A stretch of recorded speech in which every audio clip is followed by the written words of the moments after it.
So NVIDIA thought they could charge $400 for a 4060 Ti and call it a 1080p graphics card, or even for a 16 gigabyte version of the exact same card for $500. AMD was like, And according to a lot of reviews that we've seen about the 7800 XT, puts these NVIDIA graphics cards to shame. See, 7800 XT here just at 108 FPS, 4060 Ti all the way down here at like 80, almost like 30% slower. It is ridiculous, and they want to charge the same money for this graphics card right here. I find that ridiculous. Welcome back to GPU news, some tech news going on. The 7800 XT and the 7700 XT both launched from AMD pretty recently. 7800 XTs are out of stock. But this out of stock, kind of wild. And if you check on PC Part Picker, which would, typically show some of these, there's only one available way over its MSRP at $500. So that's kind of a scalp or something like that. I would not buy that. It seems like people have been waiting for a $500 graphics card that is actually good value, and AMD has finally provided that. We didn't know how it was going to go from the start, and I found the same thing with my review. I'm recording on a 7800 XT right now. I found that the graphics card, it's pretty solid for the price. Like, there's not really a reason to buy the 6800 XT. In every way, it's a little bit faster, a little bit better ray tracing performance, has AV1 encoding, AI cores on it, and it's more power efficient too. There isn't really any reason to buy the 6800 XT if they cost the same price. Sounds like a low bar, but at this point in time, released a graphics card in this generation, in this economy, at least mediocre value, and that's basically all we needed to get an upgrade. Now, the same story can't exactly be said for the 7700 XT, and you can just see Hardware Unboxed's review here. The 7700 XT is priced way too close to the 7800 XT. Daniel Owen showed some stuff here recently, and the 7700 XT just doesn't present its value. You'd pretty much only buy the 7800 XT. The 7700 XT isn't anywhere close to sold out. There isn't really any reason to buy this card, and I would expect this one's price to come down pretty quickly, as we saw with the 7900 XT. When that card was way overpriced, that card came down literally just within a few months. I think this card needs to be like $400 to compete pretty directly with the 4060 Ti. I think that would be a reasonable thing to make probably people more interested in the card. And then there's a $100 gap between it and the 7800 XT. I think that would be a better idea on pricing there. But what makes AMD graphics cards what could be even faster is they just released a new driver update for them. It actually has HyperRX in it. If you guys remember HyperRX back when they announced the 7900 XTX and XT, they said, oh my God, you're going to get this feature. You click one button and it reduces your latency. And performance uplift that you're getting in Fortnite, almost a 50% performance improvement. HyperRX is finally here, and it does include Anti-Lag Plus. And I did a video testing Anti-Lag Plus if you want to check that out. It's pretty fast. So like if you want faster latency on your computer, Anti-Lag Plus is good. But the problem with HyperRX and Anti-Lag Plus is that they're only available on RDNA 3 GPUs. So only if you have a 7000 series graphics card, you can take advantage of it. That sucks, okay? And it has to be added on a per game basis. So that's why Anti-Lag Plus is only in 12 games right now. It's like NVIDIA Reflect. One of the things I talked about in the video was like, a lot of people are specifically excited about frame generation on older graphics cards because FSR 3 is going to be backwards compatible. But if you're on an older AMD graphics card and you want to use frame gen, but frame gen adds latency to the process, you need to reduce the latency. You wouldn't be able to use Anti-Lag Plus, and you might have high latency if you're just on an older card. We don't know if this is going to come to the newer cards, but at least if you're on AMD 7000 series, you can have fun with it. I'm not sure how the rest of it's going to go. As far as NVIDIA GPU news, there really isn't that much going on. Pretty soon here, I think on September 26th, Cyberpunk Phantom Liberty is going to be launching, and it's going to have ray reconstruction in it. Basically, ray reconstruction is just going to make ray tracing look better by using AI to replace the denoising. And you can see here, especially in the reflections, they're going to be even sharper. And ray trace reflections already were pretty sharp compared to rasterization in a lot of cases. I'm excited for ray reconstruction, but I'm also a little scared for it because it's going to widen the gap between AMD and NVIDIA in terms of ray tracing performance. And NVIDIA is already so far ahead with that. Can AMD even compete at all? Anything that supports the DLSS like upscaling also supports ray reconstruction, because I think DLSS 2 and ray reconstruction are kind of like combined features when it comes down to it. And the only other big thing that happened in terms of NVIDIA, like NVIDIA is basically done releasing graphics cards right now, so we're not going to hear all that much more from it. But Asus did just like, I guess, talk about their GPUs that don't have power cables on them. So you could have a GPU that looks a little bit like this. And I bet a lot of you guys heard about this, but it actually uses this little connector that look like this. So it's like you have your PCIe lanes here, and then you have power pins, and you just plug the whole graphics card into the slot, and it's just like a one-click solution. Problem with it is that, you know, you have to have an Asus graphics card that supports these pins. Plus, you have to have a compatible motherboard that has the pins on it. And you have to be like way invested into Asus and the Asus ecosystem. That's probably why they want to make it, to be honest. I mean, they're a company, they want you to buy as much of their stuff as possible. Just eliminating power connectors, I don't think is that much of like a sell for many people out there. Maybe we'll see this at some point in the future, but maybe we'll also possibly see some improvements for Intel Arc graphics cards. Now, I just need to show you guys something. I know I have been talking about it for a while, and man, this thing is a fingerprint magnet, but I did finally get an Arc A750 graphics card. This was sent to me by Intel. It doesn't affect any like the ways I think about it. I'll probably get to testing this card eventually. We'll have to see how it goes. I've got a lot of videos planned, but if you are curious, the Arc A750, like this is the Intel limited edition model, and it's very well built, clean. And this card only costs $220. So like, depends how it performs. I will say that if you do buy this graphics card at $220, this is the highest quality graphics card I would ever get at $220. Like, holy crap, this thing is well built. There's no way they're making money on these. I know a lot of people are interested in possibly getting Arc in the future, because, you know, it could present some good value, especially where we see some stagnation with AMD and Intel, or AMD and NVIDIA in the graphics card market. But this seems like one of the things that happens, you know, with this stuff. Like on Starfield, this game was broken at launch, but there was a Bethesda customer support response, apparently on September 7th. And it's a customer support. I understand that Starfield is crashing frequently. We'd be happy to look into this with you. They said the 770 graphics card does not meet the minimum system requirements of the RX 5700 or NVIDIA GeForce 1070 Ti. The 5700 and the 1070 Ti are slower than a 750. That was a little out of pocket, but I'm not gonna lie. A little bash at Intel, I don't know. I'm just saying, drama goes crazy, dude. Basically, you can't use Intel Arc in Starfield. You know, just like some basic stuff. So this is from Random Gaming NHD. Like original driver, there's no driver out for the game.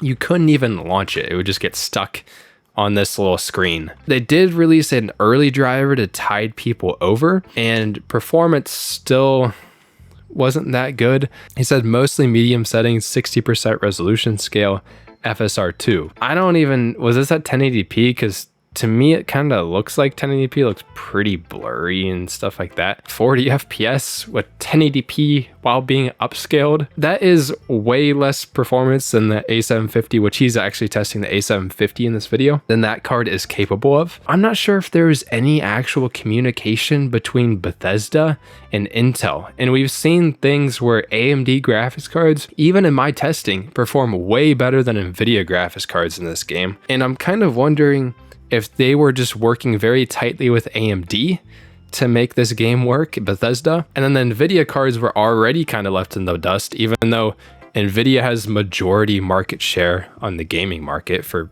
PCs. You know, Intel has no support whatsoever. I don't even think Bethesda really communicated with them. You know, it's kind of on Intel to reach out to them first as well, to make sure that on one of the biggest games of the year, that Arc cards are going to support it well. But it seems like Intel is on this. They just released another update on September 8th. And some of the highlights is they kept improving stability of Starfield in the game. on Intel Arc graphics cards. So, you know, if you're on Arc and you really want to play Starfield, my best recommendation at this point in time is to actually just sell your Arc card and get an AMD card. I'm not going to make you do anything. Hopefully they get Arc working well on Starfield pretty soon. But the Nintendo Switch, you know, off of PC hardware news, the Switch 2 is getting rumored, and this was actually shown at Gamescom. Some developers saw the Switch 2 running. This is coming. And a lot of people have been saying like, oh, they're not going to make a Switch 2. Apparently, it's relatively close. And this is probably the most bizarre claim that I'm seeing, is that it may be capable of better ray tracing than the PS5 and Xbox Series S. Can you guys imagine a Switch ray tracing? I think this is BS, but it's kind of interesting. Are actually probably because the Switch 2, why it's better at ray tracing. The Switch 2 is actually built on NVIDIA hardware, but it's like an NVIDIA Tegra GPU, CPU, APU, or whatever it is. Whereas the PS5 and Xbox Series both run on AMD APUs. And you guys know that, you know, just in general, you know, we could just show the ray reconstruction stuff, but NVIDIA has their Tensor cores are just better than AMD's implementation. You get some different features than what the console. You're going to have better ray tracing on NVIDIA hardware. A Switch is going to have access to DLSS, not FSR, which the other consoles have. And the reason the original Switch didn't have DLSS that came out in 2017 is because freaking Tensor cores weren't even on the GPUs yet. Like RTX cards didn't even exist. Now coming to 2023, they can actually put RTX technology inside of the Switch. And judging by how power efficient NVIDIA's latest technology is with Ada Lovelace, it really wouldn't surprise me if, you know, a Switch could pack a good amount of power. Apparently, March 2024 is the possible launch of the console. Obviously, nothing's confirmed, and I'm not going to like bet on that. Like, it might be a powerful console. That's the deal with Unreal Engine 5.3. So we were on 5.2 before. 5.3 is out. Unreal Sensei did a pretty in-depth video about it, and 5.3 is a big deal. I think mostly because of this nanite landscapes. What Unreal Sensei said is that this would hopefully improve performance because it's using nanite for everything and not using a nanite for part of things. So now the entire world is made of nanite. You can do tessellation, which is pretty cool, and this also uses nanite now. So this would be like an area without tessellation, which would be very like flat and boring. But then he adds in some detail here, and all he did was use like a height map on the texture, and that brings up the details in the environment. This is what an explosion would be in Unreal Engine 5.2. And it's because it's literally just flat. It's a 2D plane, and you're just trying to fake it to look good. Basically, what Nanite 5.3 can do is you can put real particle simulations in it, and they're genuinely in 3D. This is so freaking cool. So he's gonna walk around this, and whoa. And it's affected by the lighting in the area. It just looks crazy. And then you can use it for like fire as well. So he shows it here. This is just a 2D, like multiple 2D images. If you guys can think of like how like Minecraft does grass, 2 images that are just kind of stuck by each other and stuck through each other to, you know, make the grass kind of look 3D. That's what you're doing here with the fire, but instead you can use this new effect, and then you can actually have fire in 3D. This is fire that's in the environment. It's not like a 2D texture. It's crazy. And Unreal Engine just keeps getting better, and a lot of people are hating developers for using it, but it's like, dude, this is so cool. Why wouldn't you use it? If you guys know, when you turn on Unreal Engine 5 games, say like Fortnite, there's like Lumen in it, right? And Lumen is like basically software ray tracing, but Lumen is really graphically intensive. So that's why in Unreal Engine 5.3, where you don't have to use Lumen for everything, you can just use Lumen for the reflections in a scene. You can see as he walks around here, there's a part, that reflection on the sphere is done in real time, but you don't have to use a Lumen for all the lighting that surrounds it.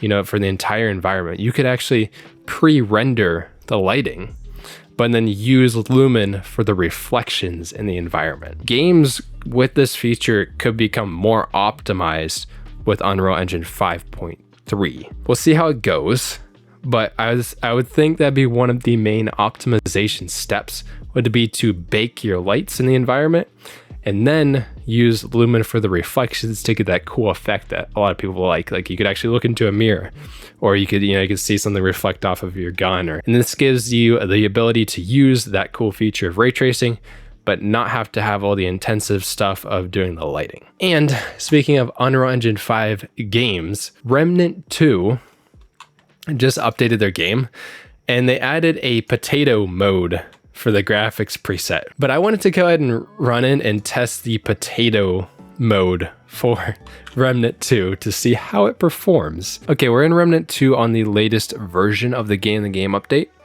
And obviously this game is in Unreal Engine 5 and it utilizes Nanite as a technology, as we were just talking about, but it doesn't have Lumen in the game and it doesn't have ray tracing in general. I wanted to go ahead and check this out. Right now we're on the ultra settings at 1440p, the RX 7800 XT in the system, and it even looks like we're still a little bit CPU limited in this game or something like that, because you can see the GPU busy metric in the top left. So let's check our FPS. You're just kind of like standing here or whatever. We're at like 74, 75 FPS. Okay. So let's go all the way from ultra to potato. Let's go. See how bad the game looks. Oh God, lighting is gone. Okay. Yeah. They added potatoes to Remnant 2.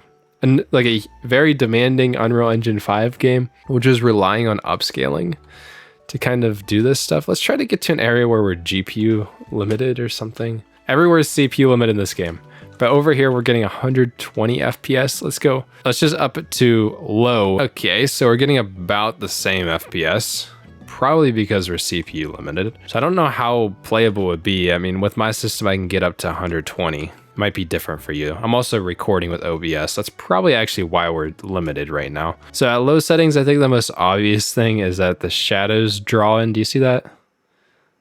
Shadows draw in really close to you. And let's go all the way up to high settings. See how the game looks, how it feels.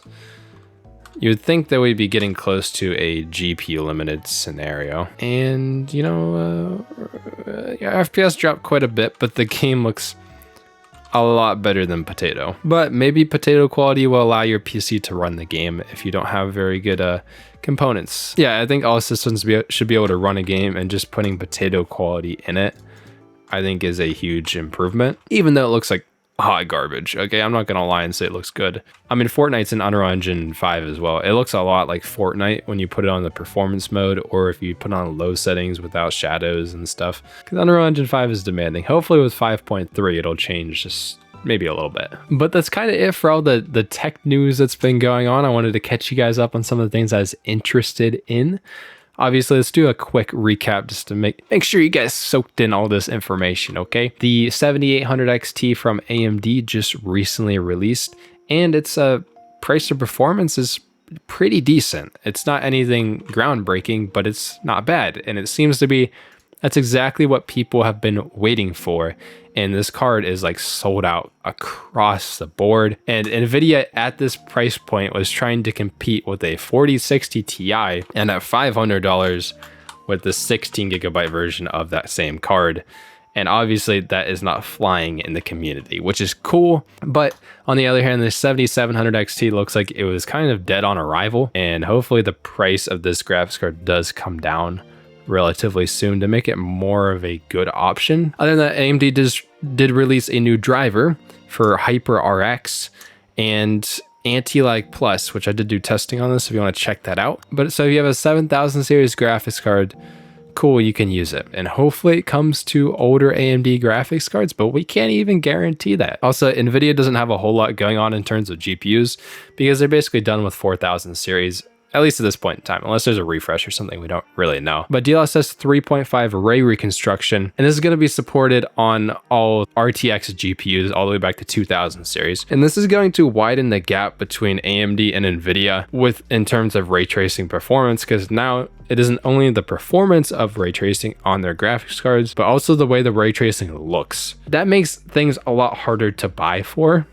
and even judge the actual value of which is just kind of bad for us, but it's also cool technology, so I can't hate it. This arguably looks better. Asus did talk about a little bit more of their, power connectorless GPU, which does look very good. I don't know if this is good for consumers either, because what happens if you don't have the motherboard that supports it? What happens if your motherboard breaks? What happens if it's not available? I don't know. This card is literally useless if it doesn't have the motherboard that has the connector on it to make it function. It's cool and it looks good, but it doesn't seem practical. In other news, Intel still seems like they are struggling in Starfield, the new game. Yes, they have addressed even more updates, more driver updates and everything, but it seems like progress is still coming along pretty slow. We'll have to see if Starfield gets to a good state at some point in time on Intel, but this is kind of the experience that you get going with a brand new, entirely brand new technology for Intel graphics cards. It is what it is. Another news, the Nintendo Switch 2 is apparently going to be very fast, and it's apparently, allegedly, I'm not trusting that a Switch is going to be fast, but it is going to be using NVIDIA DLSS upscaling, which is going to look better than the other consoles in terms of upscaling. Which seems pretty cool for a Switch. Also, Unreal Engine 5.3 is now out, and it provides some pretty cool features in it. And some features like this that could definitely improve the performance in games and maybe help optimize Unreal Engine 5 games. Not 100% sure, but it could help. There's also really realistic looking effects in games now where they're all 3D and actually in the world, as well as tessellations in it, and nanite landscapes also might improve the performance of games. That's kind of what I'm looking at, but also it might be easier for developers to develop games. So that's also a good thing. Also, Remnant 2 just added a potato mode because it's in Unreal Engine 5 and it's very demanding to run this game using nanite technology, but not even lumen or ray tracing. We took a look at it, and in potato quality, yeah, it looks pretty bad, but it looks exactly like you expect it to look, and I'm glad it's there.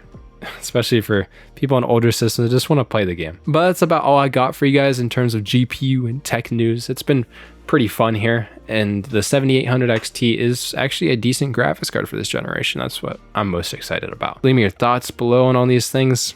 I'd love to hear it, and y'all have a good rest of your day. I'll see you in the next video. Peace.